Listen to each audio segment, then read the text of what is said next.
And this applies to every business, every family, every team, every organization, every charity. Your culture is everything. What you demand and what you tolerate, you'll get more of.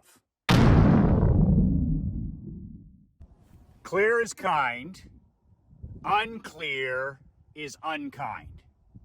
Being nice does not, I repeat, does not mean being truthful.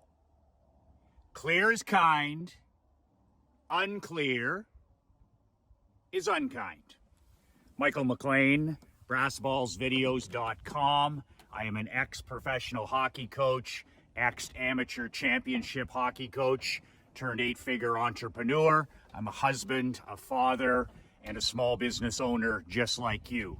If you would like a free copy of my brand new book, Unfuckwithable, 5 Ways to Unfuck Your Life in the Next 30 Days, it's my complimentary free gift to you. There's a link below, brassballsvideos.com. It's a simple 22-page book I wrote about 2 months ago. A word of warning about this book: it is not every entrepreneur's cup of whiskey. I wrote this book for champions, not for chumps, for winners and not for whiners. You can download a free copy at the link below in the description if you so choose. So I went to my first junior hockey game since 2020. I sold my championship Perth Blue Wings hockey team right before the China flu took over the world in 2020. We were in the process of repeating as Barclay Cup champions. Never got a chance to do it because the world was shut down during our playoff run. Never got to coach that team again. Sold my championship team and franchise to my assistant coach and his wife, and they have done an outstanding job keeping the legacy of winning going in our small community. So I got invited on Thursday night to go over and see my former general manager, a coach and general manager by the name of Bill White. He's now coaching another team in our league. And Billy phoned me up. He said, Michael, come on over. We have our season opener. We're playing in Smith Falls, which is about 20 minutes from I live here on the lake. And I said, Billy, I haven't come to a game since I sold my franchise 4 years ago. I'd love to go over and see how your team is. He says, well, we think we have a good nucleus of young men. He said, I'd be happy to come over and take a look and enjoy the game. So I told my wife, Krista, I said, I'm going to head over and watch the opener, Billy's coaching, and see how the guys are doing. And she laughed. She said, you're going to go over there and enjoy a hockey game, are you? My wife knows me very well. She said, okay, if you're going to head over there on Thursday night and you're going to go watch this hockey game, she said, can you promise me that you'll leave Billy alone, that you won't go down to the locker room between periods, you won't text him during the game, you won't try and coach from the stands, and you'll just sit there and enjoy the game.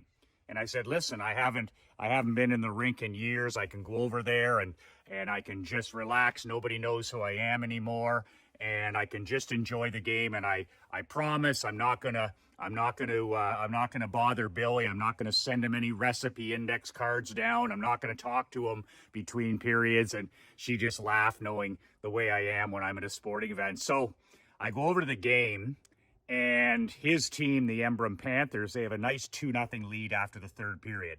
The thing about junior hockey, youth sports, college sports, the toughest lead in sports is 2 points or two touchdowns or 2 goals. So I knew that 2-0 lead heading into the third period wouldn't be secure. And sure enough, the score was tied up 2-2 in the third. And then the other team went on to win 4-2, 4-2 final. So my former general manager and head coach, they lost that first game on the road. But really what annoyed me, because it was the very first game of the year, is the lack of clarity, the lack of truth, the lack of candor that I saw. And it's the same situation there. They had the owner of the team. He's the head coach. My general manager, Bill White, is the assistant coach. And last year, this franchise, and I know this from talking to Bill on the phone from time to time, last year they struggled with culture. They struggled with culture. They didn't struggle with talent. They struggled with culture. And what I mean by that, and this applies to every business, This applies to every family. This applies to every team, every organization, every charity. Your culture is everything. And what you demand and what you tolerate, you'll get more of. And it just makes me sick to my stomach to watch a hockey team, a football team, a baseball team, a basketball team, an insurance agency, a real estate office, a restaurant, a car wash, a family, a Rotary Club, whatever the organization is, tolerate low standards, and then they get more of that throughout the year, throughout the season. They have no chance to win, no chance to be successful because they have low expectations. They don't demand excellence from the people in their organization. And then they wonder year after year why they have no chance to win. They don't even get close to winning.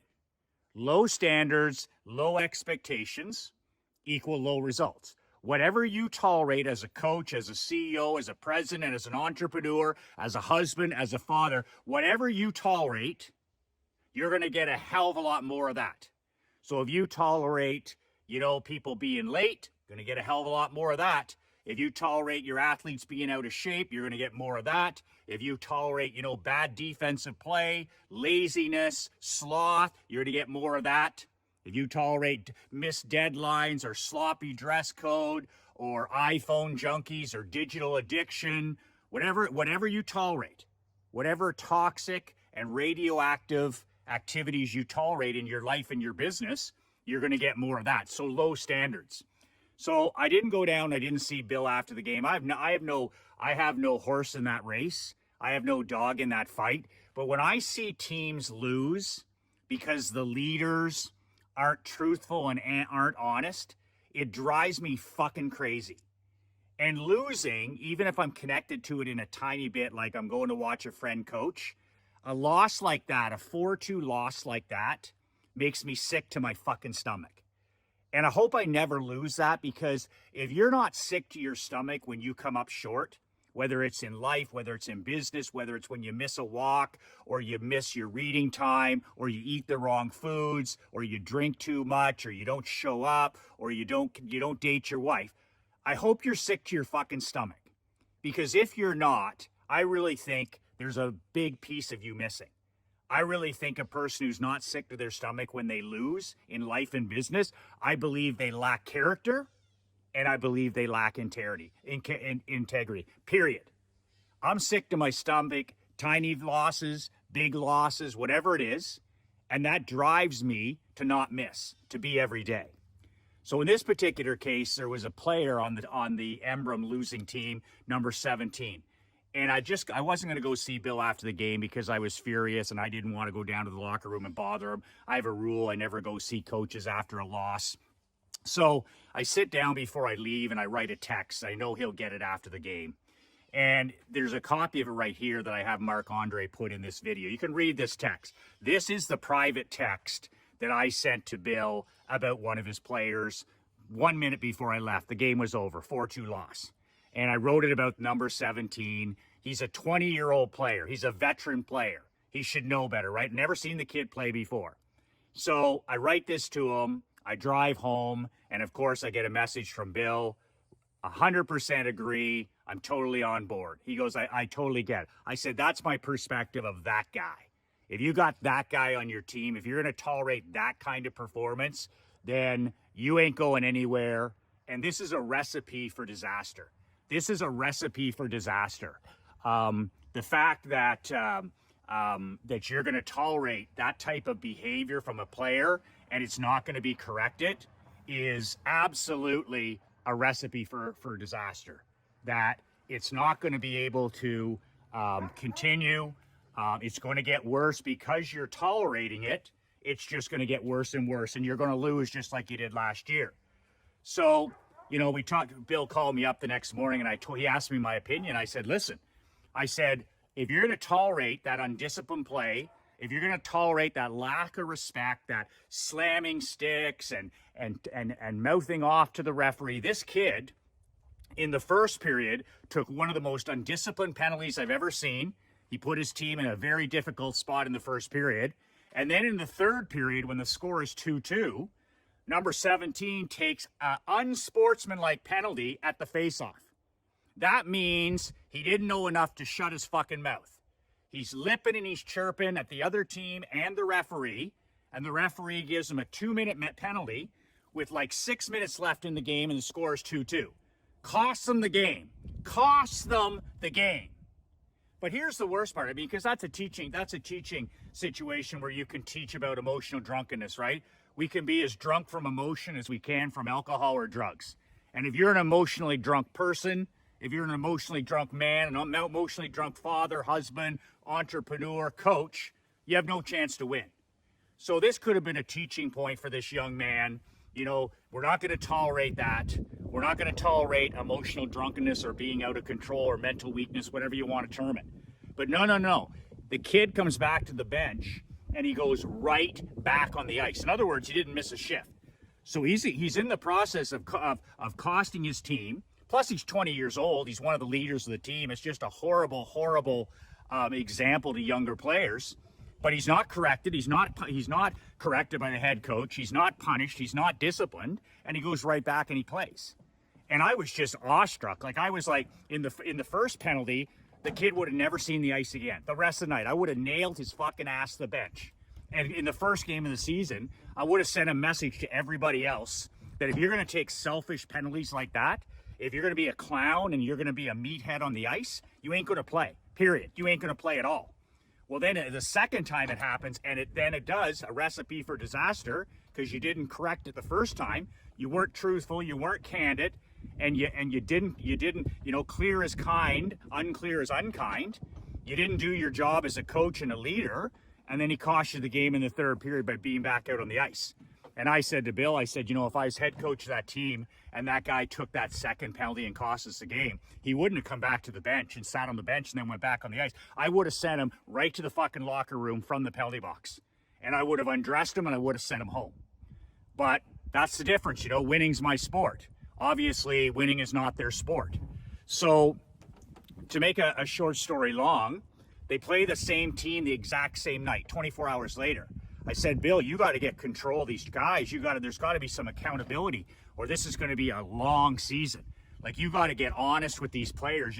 Like Brene Brown says, clear is kind, unclear is unkind.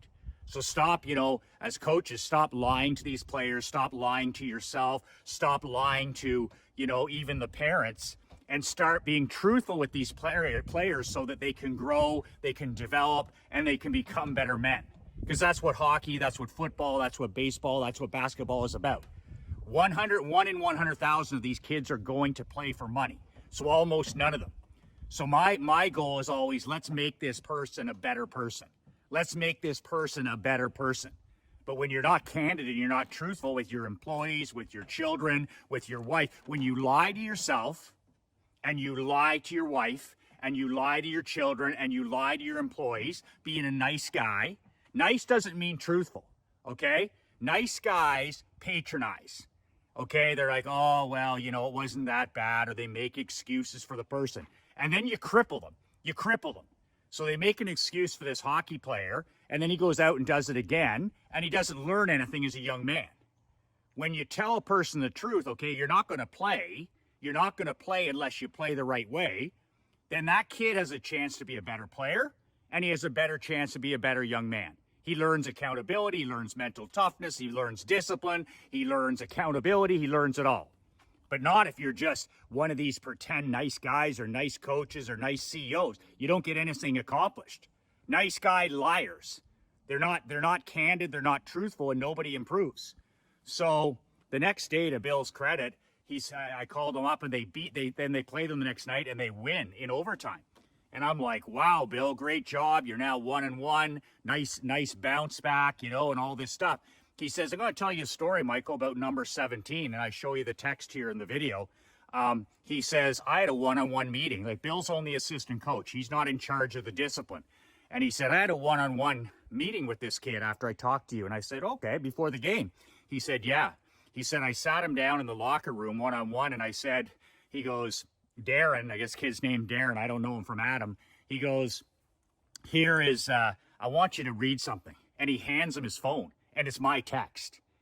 And he's like, this guy coached minor pro hockey. This guy coached junior hockey. I won a championship with this guy. He doesn't know you from, a chair in the corner.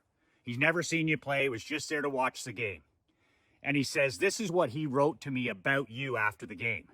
And as you read this text, you can see, number 17, emotionally drunk meathead, embarrassing actions to the team. If this guy's on your team, you ain't going anywhere. You got lots of problems, that kind of stuff. And I didn't even know the kid was 20 years old. But he's a big, strong kid. He has potential, but they don't coach him. They don't coach him up. They don't teach him. They don't hold him accountable. They lie to him. They lie to him. Their silence is lying.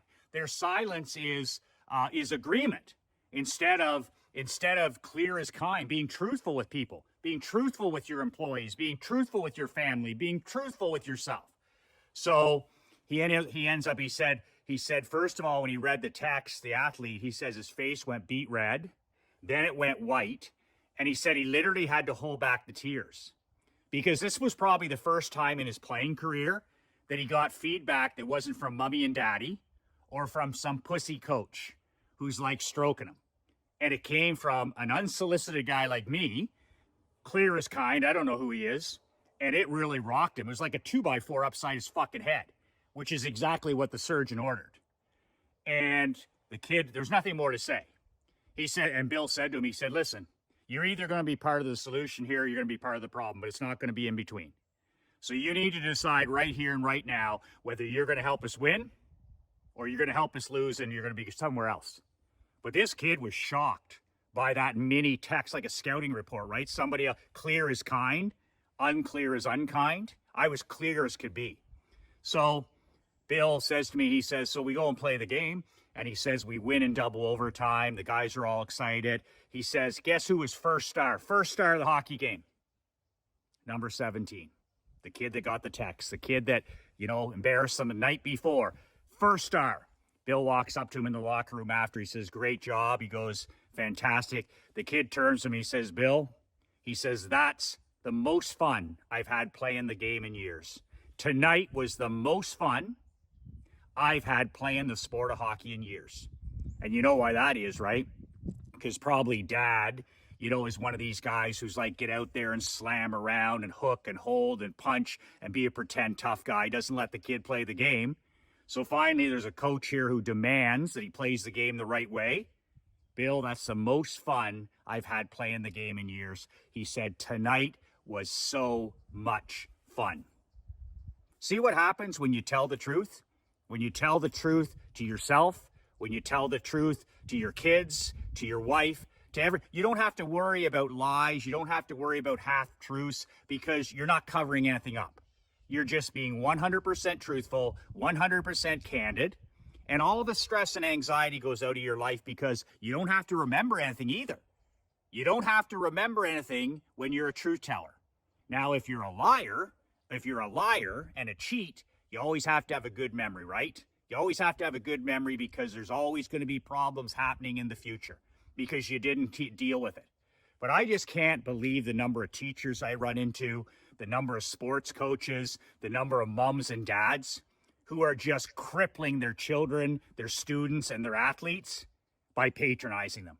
It is parent malpractice. It is teaching malpractice. It's coaching malpractice. It's leadership malpractice. It's child neglect. It's child abuse. You don't have the balls to tell somebody the truth. That's ultimate patronizing of another person. And it cripples them in life. Because then when these hockey players and football players and basketball players and students and our children go out in the real world, they get handed their head. They don't know how to react because nobody's ever told them the truth. You start telling the truth immediately with the people in your life, and all these problems just filter away. That's a story from the rink the other night. Clear as kind, unclear as unkind. If you're one of these nice guys who's you're not clear with people, you don't tell them the truth, you sugarcoat it, you word salad it, you're one of these politically correct guys, or maybe you just don't have the balls to tell somebody the truth, that's unkind. You're one unkind son of a bitch. If you're one of these truth tellers, somebody who just tells it the way it is, that's true leadership. That's building somebody's self-esteem. That's showing that you respect somebody. That shows that you're a high integrity person. That shows that you genuinely care about that person. Because if you love somebody and you genuinely care about somebody, you will tell them the truth. If you don't care about them, you'll patronize them. So maybe it's time to take a hard look in the mirror at your communication skills.